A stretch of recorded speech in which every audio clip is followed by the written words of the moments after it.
नमस्कार, न्यूज 21 देख रहे हैं आप और मैं हूं आपके साथ अखिल। हमारा राजस्थान बुलेटिन में आपका स्वागत है। सबसे पहले बात करेंगे खेड़ली की।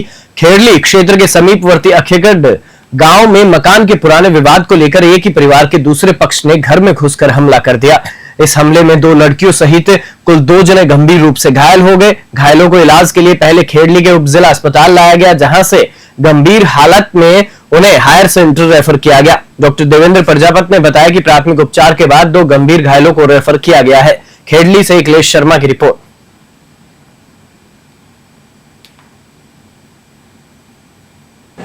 कोई झगड़े में घायल आए हैं, इस संबंध में जानकारी दीजिए। झगड़े में अपने पास 3 लोग आए थे, उसमें उनके 2 लोगों के गंभीर चोटें थी, हेड इंजरी थी, तो उनका उपचार कर दी और एक की वैसे प्राथमिक उपचार करके बाकी उनको रेफर कर दिया।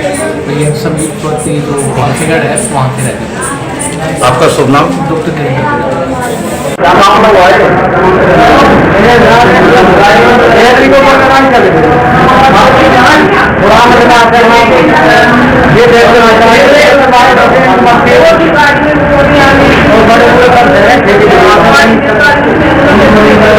किन लोगों ने इन दोनों पर हमला किया है? किसने मारा है? घरों में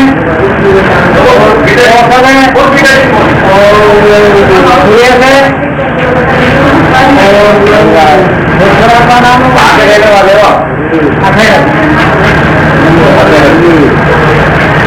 और इसके अलावा और किसी की लगी है क्या? हाँ लगे ना,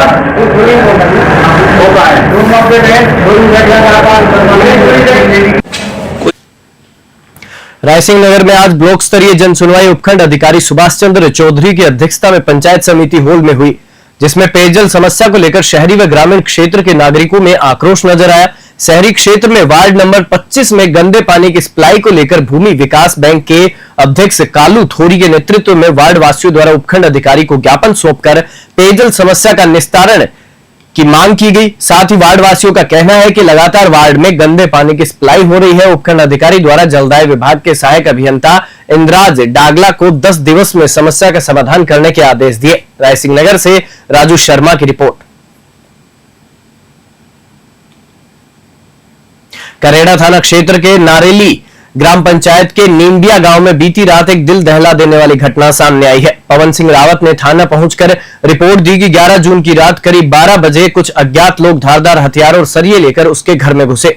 हमलावरों ने पहले हवाई फायरिंग की, फिर तलवारें लहराते हुए परिजनों पर जानलेवा हमला कर दिया। इस दौरान घायल परिजनों को जान बचाकर भागना पड़ा और घर के बाहर खड़ी गाड़ियों में भी तोड़फोड़ की गई। इतना ही नहीं, घर से करीब 5 लाख रुपए नगद, 20 तोला सोना और 7 किलो चांदी लूटकर हमलावर फरार हो गए।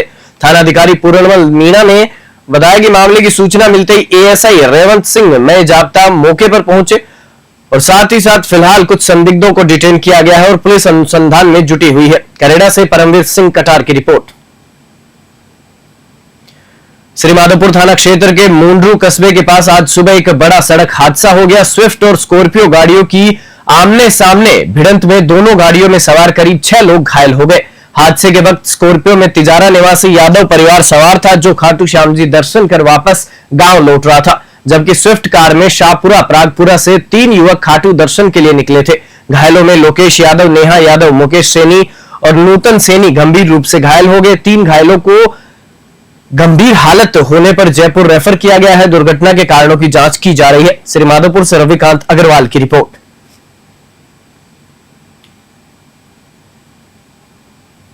राज्य सरकार की महत्वाकांक्षी योजना वंदे गंगा जल संरक्षण जन अभियान के अंतर्गत 12 जून को ग्राम पंचायत फलीचड़ा मावली में प्रगतिशील किसान विचार संगोष्ठी का आयोजन किया गया। यह आयोजन उपखंड अधिकारी रमेश सिरवी पुनारिया के निर्देशन में संपन्न हुआ। कार्यक्रम में वंदे गंगा संयोजक सुनील डांगी, नायब तहसीलदार प्रवीण मीणा, इवेंट नोडल अधिकारी परसाराम जाट, ब्लॉक कोऑर्डिनेटर जगदीश चंद्र पालीवाल और अन्य अधिकारी उपस्थित रहे। इस संगोष्ठी में किसानों को जल संरक्षण, जल बचाओ और विभिन्न किसान समृद्धि योजनाओं की जानकारी दी गई। साथ ही कृषि विभाग द्वारा लगाई गई प्रदर्शनी का भी अवलोकन किया गया। मावली से मनीष धादीज की रिपोर्ट।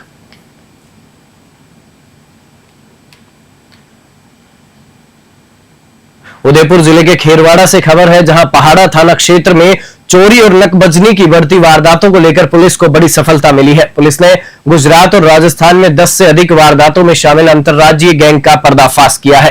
पहाड़ा थानाधिकारी उमेदी लाल मीणा ने जानकारी देते हुए बताया कि गिरफ्तार किए गए 5 आरोपी गंगाराम मनसाराम जोधा, गोविंद और भंवर परमार पुत्र लक्ष्मण लाल परमार है, जो आपस में सगे भाई हैं। इन सभी पर पहले से ही हिस्ट्री शीटर का दर्जा है। पुलिस द्वारा आरोपियों से पूछताछ जारी है और संभावना है कि इससे और भी कई पुराने मामलों का खुलासा हो सकता है। खेरवाड़ा से यशवंत पटेल की रिपोर्ट। श्री योगेश जी गोयल साहब के नेतृत्व में और उनके निर्देशानुसार Anjana Sukhwal additional SP madam व मेरे निर्देशन में पहाड़ा थाना टीम द्वारा, जिसमें उमेदीलाल एसआई व थाना खेरवाड़ा से हेड कांस्टेबल राकेश व अनुज व पहाड़ा थाना के हेड कांस्टेबल राजेंद्र के अथक प्रयासों और मेहनत के बाद अंतर्राज्यीय गैंग का खुलासा हुआ है, जिसमें एक हार्डकोर क्रिमिनल व 2 एचएस जिन्होंने करीबन 2 महीने के अंदर 10 से 12 वारदातें चोरी नकबजनी की हैं, जिसमें करीबन 1 से 1.5 करोड़ रुपए का सोना व जेवरात, चांदी के जेवरात इनके द्वारा चोरी किए गए हैं। इनको पहाड़ा पुलिस द्वारा गिरफ्तार किया जाकर आज 4 दिन का पीसी रिमांड लिया गया है। डीडवाना जिले के कुचामन सिटी के 12 साल पुराने बहुचर्चित हत्या के मामले में अपर जिला एवं सत्र न्यायाधीश सुंदरलाल खारोल ने ऐतिहासिक फैसला सुनाया है। कोर्ट ने अपनी पत्नी की हत्या के आरोपी पति मनोज कुमार को दोषी मानते हुए आजीवन कारावास की सजा सुनाई है। साथ ही उसे 2 लाख रुपए के अर्थदंड सहित भी दंडित किया है। मुकदमे में अभियोजन पक्ष की ओर से अपर लोक अभियोजक मनीष कुमार शर्मा एवं अधिवक्ता श्याम सुंदर चौहान ने पैरवी की। इस दौरान उन्होंने कहा कि यह फैसला न केवल पीड़ित परिवार को न्याय दिलाने का कार्य करता है, बल्कि समाज में एक सशक्त संदेश भी देता है कि स्त्री के सम्मान और सुरक्षा से खिलवाड़ करने वालों को सख्त सजा मिलेगी। डीडवाना से गुलाम नबी आजाद की रिपोर्ट। ये 2013 का मामला है। मृतका के पिता द्वारा, उसके पति द्वारा उसकी पुत्री को मारने का आरोप लगा गए थे। CR नंबर 66/13 दर्ज कराया, जिसकी तत्कालीन एसएचओ द्वारा अनुसंधान पूर्ण करके आरोप पत्र न्यायालय में पेश किया। जिस केस को केस ऑफिसर स्कीम में लेकर के गाँव को ठोस मोटिवेशन दे करके बयान करवाए और पीपी साहब और मेरे द्वारा सभी गवाह को बढ़िया मोटिवेशन देके बयान कराए, जिस पर आज श्रीमान सुंदरलाल जी खारोल द्वारा फैसला सुनाया गया। आजीवन कारावास व 2 लाख रुपए जुर्माना की सजा सुनाई गई है। करीब 30/6/2013 को परिवादी रतन सिंह ने पुलिस थाना चिताओं में अस्पताल के अंदर उपस्थित होकर एक लिखित में रिपोर्ट प्रस्तुत की कि उसकी पुत्री कविता का विवाह उसने मनोज कुमार निवासी चूरू जिला के रहने वाला है उसके साथ में की थी और वह यहाँ चितावा गांव में आके उसके साथ में रहने लगा।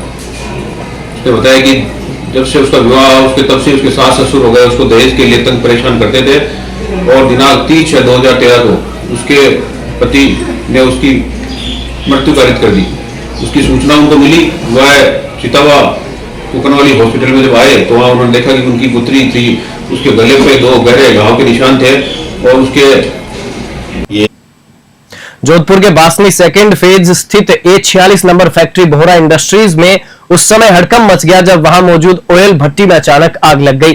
फैक्ट्री में काम कर रहे कर्मचारियों ने तुरंत अग्निशमन यंत्रों से आग बुझाने का प्रयास शुरू किया, लेकिन आग की लपटें बढ़ती देख दमकल विभाग को सूचना दी गई। मौके पर बासनी फायर अधिकारी प्रशांत सिंह के नेतृत्व में 4 दमकल गाड़ियों सहित टीम पहुंची। टीम ने करीब 1 घंटे की कड़ी मशक्कत के बाद आग पर काबू पाया। फिलहाल आग लगने का कारण स्पष्ट नहीं हो पाया है, लेकिन प्रथम दृष्टया शॉर्ट सर्किट को आग लगने का कारण माना जा रहा है। जोधपुर से मनोहर सिंह की रिपोर्ट।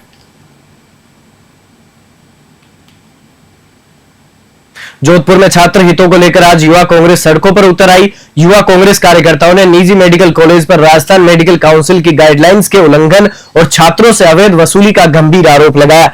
इसको लेकर जिला कलेक्टर कार्यालय के बाहर जोरदार नारेबाजी की गई और कॉलेज प्रबंधन का पुतला जलाकर विरोध दर्ज कराया गया। प्रदर्शनकारियों का कहना था कि कॉलेज द्वारा छात्रों से जबरन मोटी रकम वसूली जा रही है, जो पूरी तरह गैरकानूनी है और अमानवीय है। युवा कांग्रेस ने मांग की है कि छात्रों से ली गई अवैध राशि वापस करवाई जाए और कॉलेज प्रशासन के खिलाफ सख्त कार्रवाई की जाए। प्रदर्शन के बाद जिला कलेक्टर को ज्ञापन भी सौंपा गया, जिसमें पूरे मामले की न्यायिक जांच की मांग की गई है। जोधपुर से मनोहर सिंह की रिपोर्ट।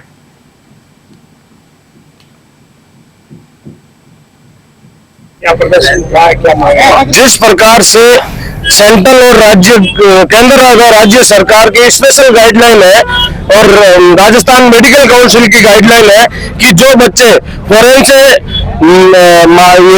मेडिकल ग्रेजुएट होके आए हैं, जिन्होंने यहाँ पे एग्जाम पास किया है, उनको काउंसलिंग के लिए जो कॉलेज अलॉट हुए हैं, उनसे किसी प्रकार की फीस नहीं ली जाएगी और हो सके तो स्टे फंड दिया जाए। ये आदेश है। उसके बावजूद यहाँ पे जीत कॉलेज है, वो छात्रों से अवैध वसूली ले रहा है और 1,10,000 रुपए देंगे तो भी आपको। पोखरण में विकसित कृषि संकल्प अभियान 2025 का समापन हुआ। विधायक महेंद्र प्रताप पुरी ने किसानों को खेती और पशुपालन से राष्ट्र निर्माण में भागीदारी निभाने का संदेश दिया।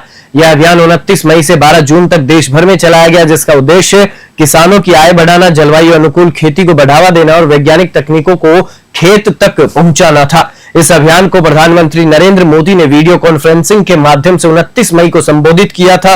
साथ ही केंद्रीय कृषि एवं किसान कल्याण मंत्री शिवराज सिंह चौहान ने 29 मई को ओडिशा के पुरी से विधिवत शुरुआत कर हरी झंडी दिखाई थी। पोखरण से भूपेंद्र राणा की रिपोर्ट।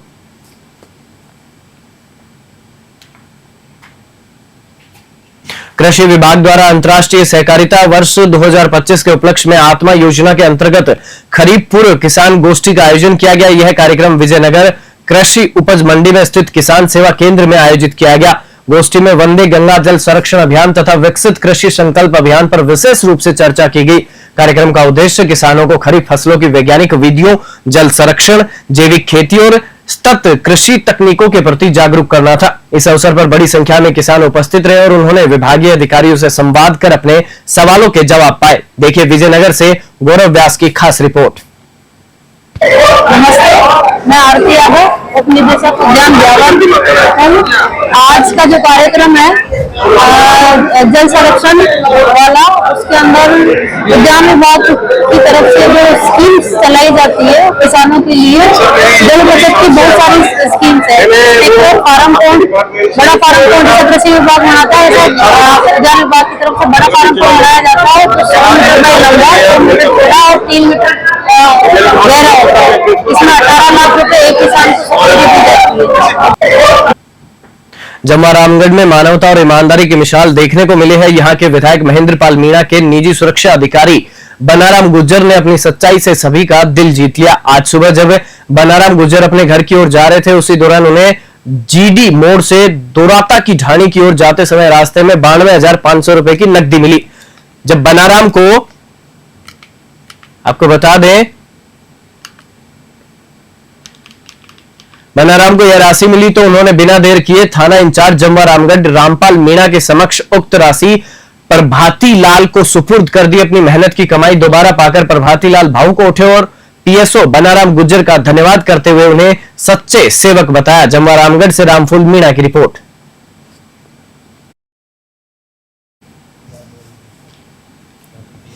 हमारा राजस्थान बुलेटिन में फिलहाल इतना ही। आप देखते रहिए न्यूज़ 21।